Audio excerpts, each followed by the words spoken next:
Sigurado kang flu lang yan?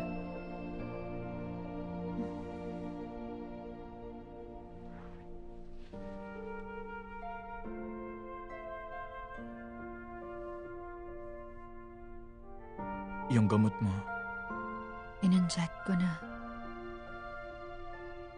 mabuti naman. Tingin ko, nagkakasakit din tayo. Tulad din ng ibang tao. Pwede ring mawakasan ang buhay.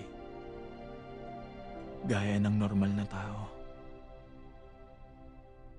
Kahit ganon, huwag kang magkakasakit. Di ba sinabi ko na yun? Hindi ka naman nakikinig sa akin. Hindi ba dapat may distansya tayo ng 0.5 meters? Masyado tayong malapit sa isa't isa ngayon.